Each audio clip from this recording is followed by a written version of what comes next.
Hi, this is Kau'i Garcia with KCMG Real Estate Advisors. Wanted to share this great video about this company on Route 113 called WellSprings Home Care. They provide services that are non-medical for your friends and family members who need help with chores around the house, personal hygiene, providing medicine, tidying up things around the area where they're being cared for. This could be any place, not even their home per se. So it was really interesting to sit down with them and learn about the right questions to ask, when makes the most sense, and the services that they offer, in addition to just kind of being able to let go of that responsibility and feel like, confident that your family and friends are in really good hands. So take a listen, take a watch. If you like our YouTube channel, please like, subscribe, and share, and leave a comment.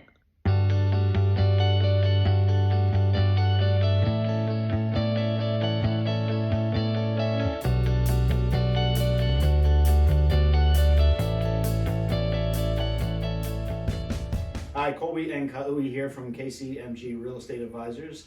Today we are here with Justin and Jessica from WellSprings Home Care.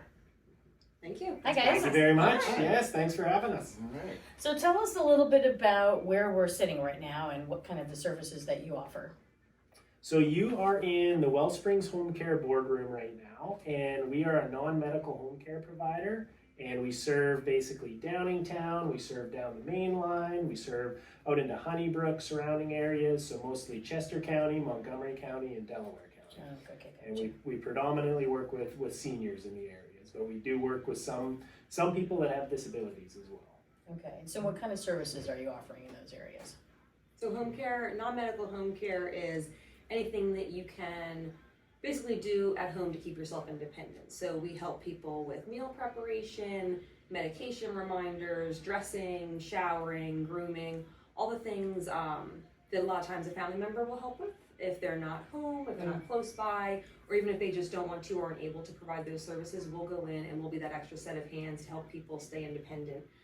Maybe they could stay in their home, but they just need someone to check on if they took their medications, or make sure that they got up and they, made the bed and they're dressed in seasonally appropriate clothing. So just the extra set of hands to really let them excel at being at home. And we go all the way up to helping with transfers if people need a lot of assistance from getting up from their chair into a bed, if they need mechanical lifts. So we can do all of those things as well. All right, wonderful. There's a huge need for that in this community. I don't think people know where to go, who to call, even where to start. I feel like a lot of people think that they either have to stay home or go into a nursing home. Right, And there's what's in between, Yeah. Right, and you don't know that if you're not in that boat, which a lot of times is a crisis situation, or if you've had someone do it. So there's people you can bring into your home. There's all sorts of other resources, but people think there's really only two options: either stay or go into what, their grandparents' nursing home was. And there's just so many other options for people that they don't know about. Yeah, definitely. So beyond the, call it the task assistance, right? The shopping, helping, bathing, things like that. Do you get involved on any, I know it's non-medical, but do you get involved in any kind of helping teaching about wellness or, helping their emotional situations? Because probably run into that a lot, I'm guessing. Yeah, well, Jess can speak to some of her. She just did a CEU event, actually, a continuing education unit event. And if you want to talk a little bit about that. Yeah, so we love, people staying in the home, it's not just about those tasks, right? Like, people want to stay in the home because that's where they're comfortable, that's where they're happy. So Also, it's a mindset change, I think, from being independent. I think that's the biggest thing, even when you see folks go from their house to a senior living facility, which you are not, right? So this is that in between where they still keep that independence level. Yeah, so we're going into their home wherever that is. So they could Right. live at their private homes, they could live in a nursing home, they could live in a Oh, 55 plus, an independent living. We go see people when they're in the hospital. We see people wherever they're at, we will go to them. So as far as the emotional aspect of that, people don't just want you to come in and check off tasks, right? Like, that's a very impersonal thing. And no one's thrilled to have a stranger come into their house and help them take a shower, right? It's a very strange situation. So we have caregivers that are matched up to the clients that are developing a relationship. And we're very good about having regularly scheduled caregivers with them. So our caregivers go in and the clients get to know them, they get to know the client. And when you get that relationship, it's a lot easier to have the assistance with the tasks, right? You're not asking every meal, oh, how do you want this cut up, or how do you want this cooked? You get to learn those things. And same thing with the more personal tasks, right? It's not, it's not very clinical. It's not like you're in like the hospital and they're taking notes of all the things, right? You're making sure that the person has what they need, you're assisting them just a little bit. Maybe they don't need you to wash them fully. Maybe you're just handing them something and kind of stepping out of their room, right? People think that it's all or nothing, when in reality, giving people a little bit of support that they have helps them feel, and they feel independent, as they should, right? Like, they could stay in their home if they just had a little bit more help. So that's our job to be there. And some people need a lot more help, which is fine too, but that initial hesitation of having people come in, really, I think, deters people sometimes from making that first call, because it does feel like you're giving up some independence, when in reality, if you have a little bit more help in there, you can keep yourself independent and in your home and function the way that you want to a lot longer. Right. What are some of the questions that people have when they're deciding to move or want to figure out what home care needs they want help with? Oh yeah, well, I'll take that one. I'll take a lot of just calls. there's a lot with that, so I'll get the next one. What are some of the, like when you were talking about the CEU, Justin, about like where do you do that? That was one of my... Yeah, so like one of my favorite things, so before I worked in home care, I worked in memory care and skilled nursing rehab. So I love to give education to people. I love to learn new things about anything that I can and to give people information on whatever I know. Like we were saying, right, with like just educating your community about what options there are. So one of the things that I did a couple weeks ago, I did a formal continuing education unit where social workers came and they got credits for their credentialing. And I did community resources available for older adults because maybe a couple months ago, one of my mom's friends came to me.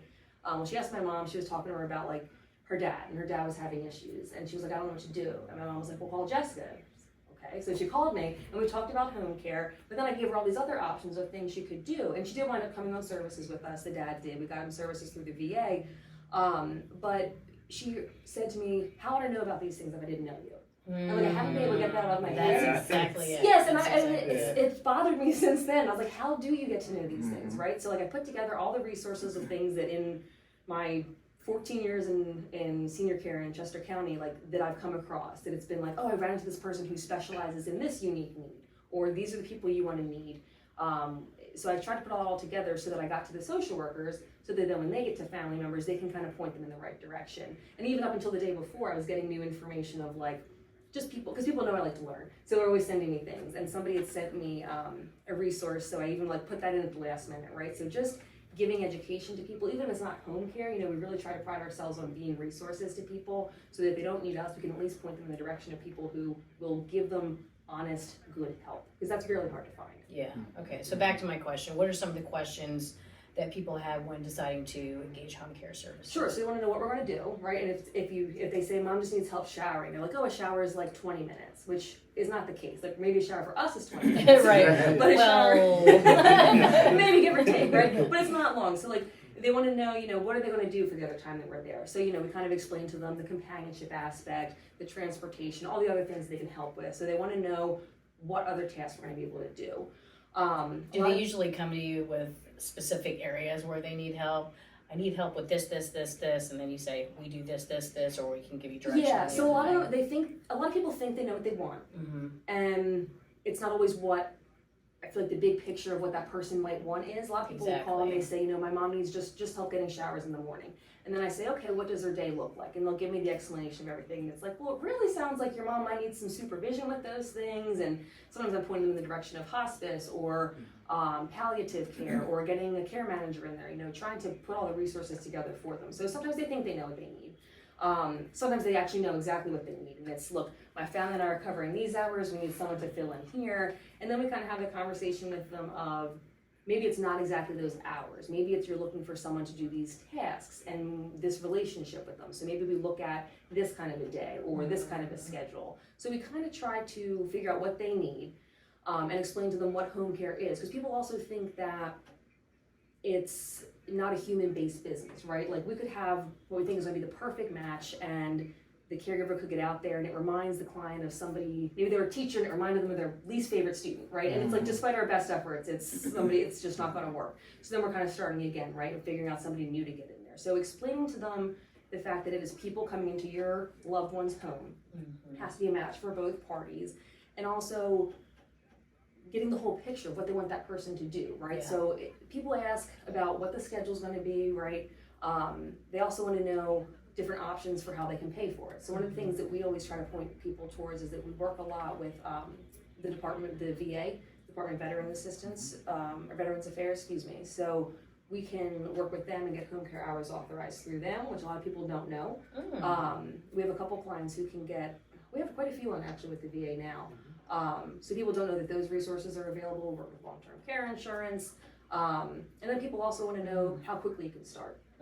Which we can start, we've actually did that over the weekend of starting the same day or next day if it's an emergency situation, but it's all case by case. Some people will tell us it's an urgent need, we need to start now. Some people will say, no, I'm going to wait for the perfect person and I'm willing to wait a couple weeks for you to find that person. So it's That very is personal. rare though. It's It typically, is. yeah, it's typically highly reactive, you know, it's nothing that people pre-plan for or anything like that. It's like when they come to us, they have a need and they need it now, you know, maybe mom or dad fell down the stairs or anything like that. So it's typically a high need and an urgent situation. So obviously you can't pre-plan for things like that, for things like falls. And so, A lot of them are getting out of rehab too. They'll say, oh, I'm getting discharged in 2 days and they told me I need to go home with home care. Like, what do I have to do? It's like, okay, well, this is the first step was making this call, so that's good. Now let's do these other things. So trying to just get everything checked off their list is trying to be helpful. It sounds like you almost have two clients. You have the individual or couple or whoever it may be that you're providing services to,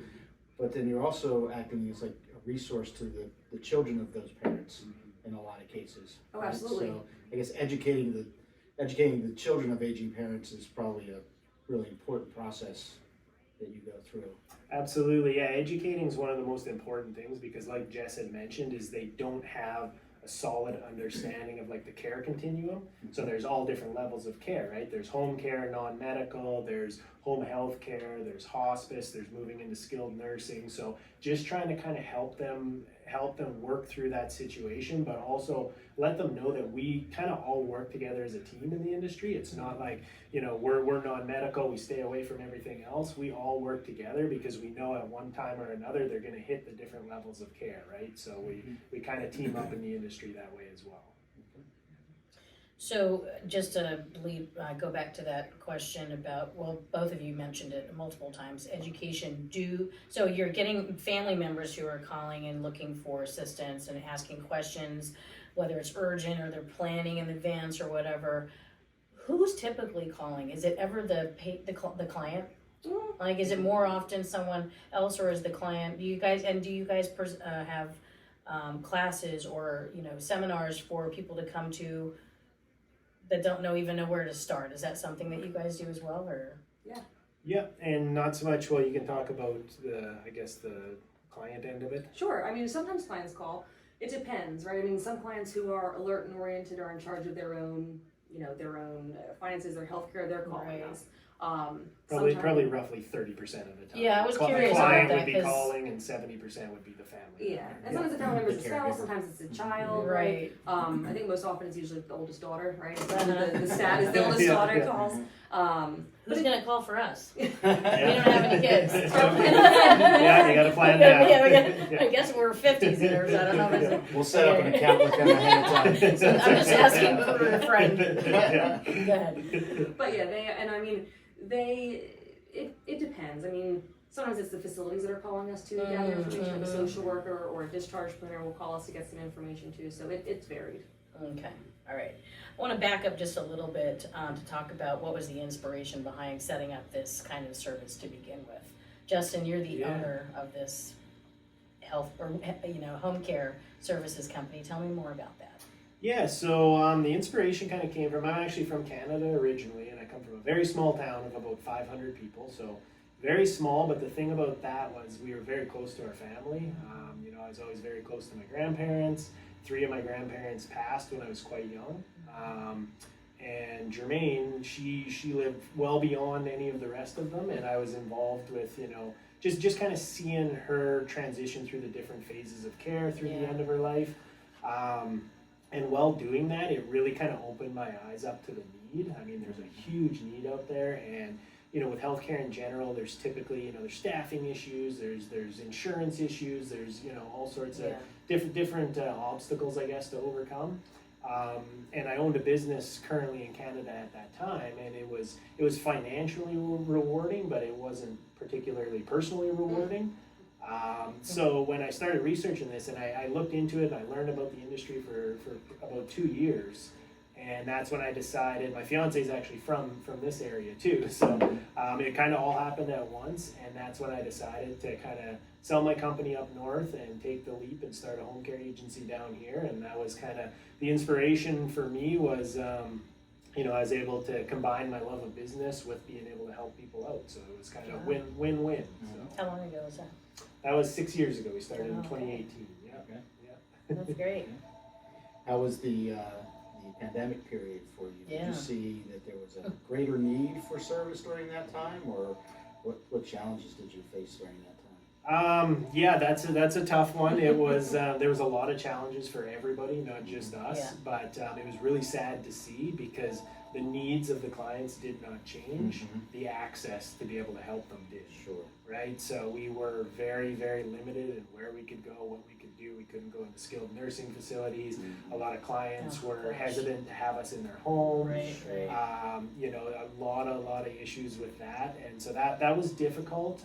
We were able to keep our clients on board that we had everything. We were able to keep them with kind of a consistent caregiver. That was the plan, is so that they didn't, we weren't tracking new people into the house or anything like that. So we were taking all the countermeasures, and ultimately it was really rough on the seniors. As the businesses, it was tough, but the seniors overall had it the worst because we just couldn't access them to provide them any care, any help. So they were kind of, they had what they had, and that was it at the time. So. How about covering costs? Is this something that you work with insurance companies or Medicare or Medicaid, or how do typically people manage the cost for services? So there's a couple options. So home care, non-medical home care, unfortunately Medicare doesn't pay for. Okay. So if you leave a skilled nursing facility, they'll set you up with like PT, OT, nursing. Those things are covered. That's like home health. Okay. Home health care is covered. But non-medical home care, like any agency that we use, unfortunately, isn't covered by that. So we do private pay, but we also work with, like I said, the VA. So if people are connected with the VA, they can get. We have a couple people who are authorized for up to 60 hours a week, which is a lot of time. Sure. So you can do that, and we also have long-term care insurance. We can work with long-term care companies. Some people have policies. I was talking to somebody the other day about the fact that they don't make long-term care policies now that would be as beneficial as the ones that people are kind of cashing in on now. So not a ton of people have them, but people who do typically it's X amount of dollars per month that they might give you towards various services. So that depends on obviously what policy they have as well.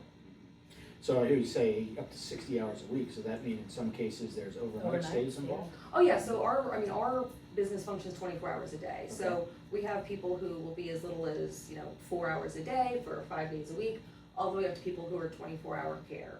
And we also offer live-in services where a caregiver goes and stays in a separate room in the home, and then they're there 24 hours a day, but they're sleeping overnight. So, and that was a good question, because people don't even think of that, right? That overnight, they think, oh, business is closed, but there's a lot of needs for people overnight, because people will be waking up to go to the bathroom, and there are fall risks, and that's usually, falls always happen when nobody's there. So a lot of people will just do overnight care for two, and then maybe during the day their family's coming, or they're fine during the day, but our business functions 24 hours a day. So who is your ideal client? Who needs to know about your services? So ideal client for us is going to be somebody, just due to the caregivers that we have on staff, we typically have we have a very thorough screening process, and we hire a minimum 3 years experience. We have probably about 50% CNAs on staff as well. And so our ideal client is typically somebody who is higher need, just because of the experience level of the staff. So when they fit that bill, we're able to come in. A lot of the times they'll come from another agency that maybe isn't able to help them out in that way. And there's a lot of things like Hoyer lifts that we can do that our staff as CNAs are actually trained for in that manner, you know, they're not on the medical side, but they can basically do everything up until that point. So what we've really done is kind of close the gap in between, you know, medical and non-medical, just by having just that more experienced staff that can kind of step up and get them to the next point, to the medical point. So definitely the higher need clients. I had a quick question of just about, like, I'm just like literally thinking about my own parents and, or people that I know who may need care, and I think like people want to, especially friends and family, they want to be there to help, but they're managing their own lives and their jobs and their families. And so there's this level of like, oh, you know, am I giving it to the right people? Are they going to be compassionate? Are they going to, you know, connect and love my family member as much and take care of them as much as I do? You know, how do you kind of bridge that gap so that people can take the next step and pull the trigger? So a lot of family members want to be that person who's doing Right, the care, right. but also don't want to say that. So I always explain to people too that if you, like, what can you outsource, right? Like, you can't outsource being a wife, a husband, a daughter, a son, right? Like, Right, there's only exactly. X amount of those, right? Yeah. So if you have someone else come in and do the tasks with a personal touch, obviously, then you still get to visit, and you're visiting instead of putting out the medications, doing the wash, taking them to the market, right? All those things. So what we do is stepping in to be that outsourced help, right? We have our care manager, who you met, Jen. So she'll go in and she'll meet the clients first off. When they call us, they get, you know, usually me or Larissa, and we'll talk to them. And then if we set up a time, that she'll go out and she'll meet with them. And she'll go to their home and say, hi, you know, we're from WellSprings. Here's the services that we do. What kind of things are you looking for us? And then after about an hour, you know, she'll get a full care plan together. And that is a full picture of what that person wants us to do while we're there. Then we'll go back and we'll figure out which caregivers are going to be good for them, and then it comes time for the first shift, right? Which usually everybody's, you know, it's very stressful. Yeah, They're not very excited about That's a it. good idea. Exactly. So for that, our care manager, the same person who did the assessment, will go out and be at the door. So if they came and they saw you, right, they're coming back and they're saying, hi, you know, this is Jessica, she's going to be your caregiver for today. Jessica, this is Kaui, this is what we're going to be doing today, let's walk through it. And she'll kind of show them a little bit about it. So at least it's a familiar face that you're seeing for that first visit, because that first visit, it can be very uncomfortable, right? It doesn't have to be if you have people who are a good fit and you have somebody you already know coming into your home. So we really try to make it personal to that person and not as daunting as people think it's going to be. And people really seem to like that. Like, people like the personalization. So we have our care managers go out at least once a month, which is a lot of in-person touches. So we'll have them go out, and also just making sure that we're catching anything, right? We're able to be there, we're able to see how the client is interacting with the caregiver, making sure it's a good fit. If any client calls us, a family member, you know, they can give us feedback, hey, here's what's going on. And we always try to make it comfortable, because it is that person's home that we're going into, right? We're the guests. They're paying us, but we're their guests in their home. So we want to make sure that it's a comfortable experience for them to have us in their homes. Great. So what are some of the misconceptions people have about deciding to hire home care? Really, people think they don't need it until they do, until it's an urgent situation. People think that they're okay piecing it together, you know, that mom's only going to fall when they're there, right? And nothing happens outside of the time that a family member or someone's going to be there.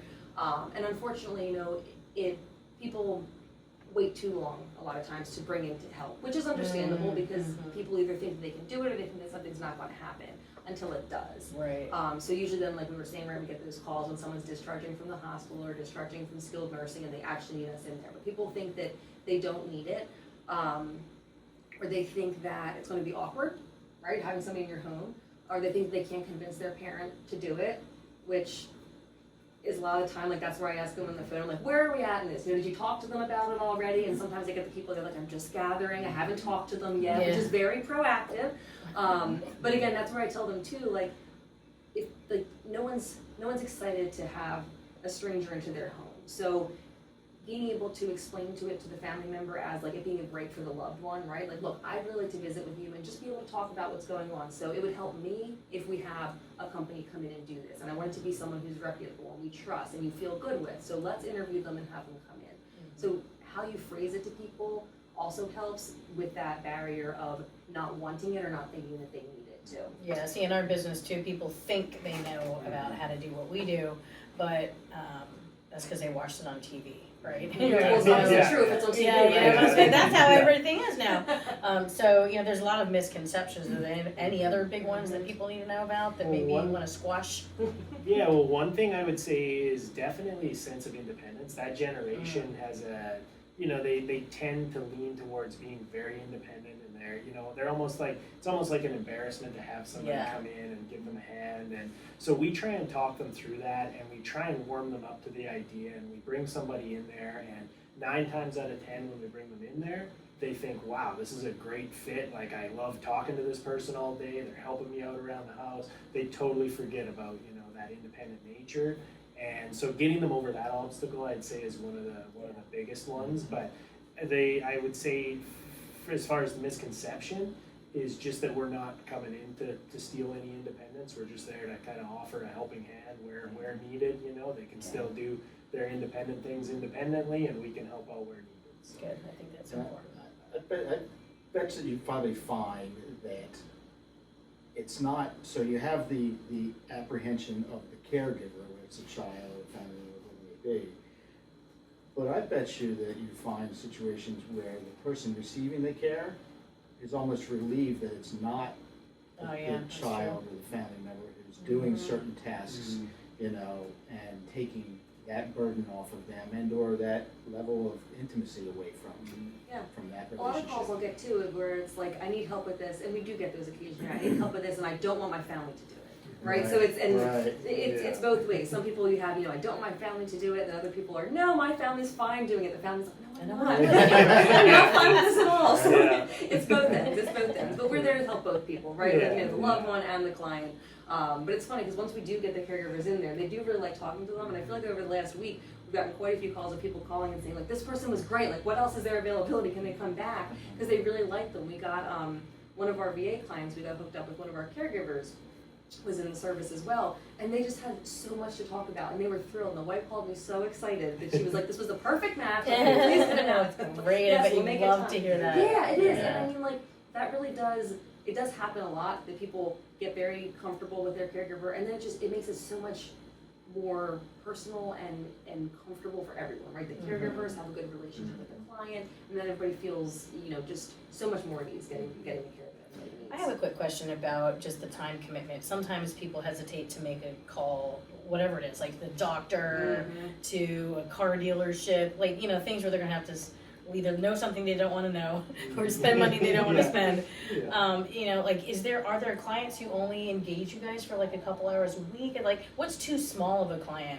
Is there a too small, or Is there a minimum? yeah, is there So kind of we do have a minimum, and pretty much every home care agency does. Okay. And so we're 4 hours a day, 20 hours per week. okay, And that's good to just know. because, we're best suited to fit those higher need clients. Okay. So typically anything under that, you know, it's you know, not to say that they don't need assistance, it's that there is a lot of other people that are out there to help them. So we're able Sure. to kind of step in and help them, you know, if they ever can, you know, go past that point. So Okay. yeah.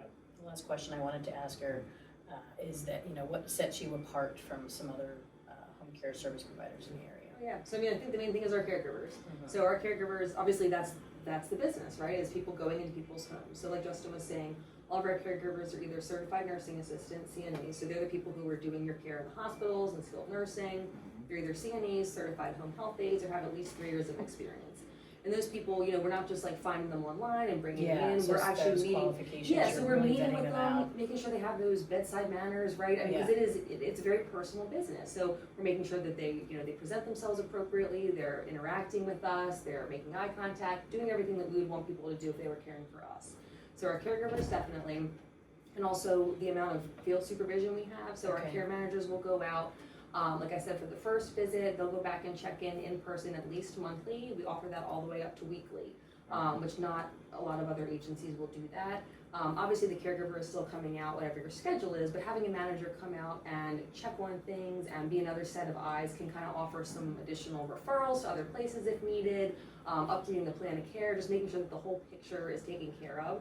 So we're really hands-on in that aspect. And I think our last thing is that we're just locally owned and operated, right? So we're not a huge corporation, a huge national franchise where everything is the same and it looks different. If something happens and we need to change the way that we're operating, like we just it just Do it. happens. Yeah. We just Right. do that, and we're able to sit in here and kind of brainstorm and come up with what we need to do to meet the needs of our clients. And I feel like knowing each of our clients individually really lets us get that done quickly. Yeah, thank you for answering that. I feel like we asked that before, but I wanted to kind of elaborate on that more because even when we walked in, you know, one of your staff members was like, I used to refer them all the time, you know, and now I work here. So, you know, it's always good to hear. I mean, that's how things grow, and you know that you're going to take care of your loved ones and can sleep at night. Oh Yeah. And I would say one last thing I was going to say too is that was kind of my vision when I first started WellSprings, is to keep that personalization and customization, because it can happen very easily. I mean, there's a lot of people that need care. You can bring them in, you can send caregivers out, but to keep that level of personalization is really, really difficult as you grow. So we've really had kind of a controlled expansion to make sure that we're not, you know, on a runaway, and we can keep that personalization. So that's been hugely helpful as well to our clients. You can check out our Google reviews online or anything like that. That kind of speaks for it too. But yeah, that was always the vision. So Okay, great. yeah. Well, thank you so much for Thank your time. Thank Thanks you, a Justin lot. and Jessica, for Thank your you. time today. We Thank really you. appreciate it. Appreciate it. Thanks.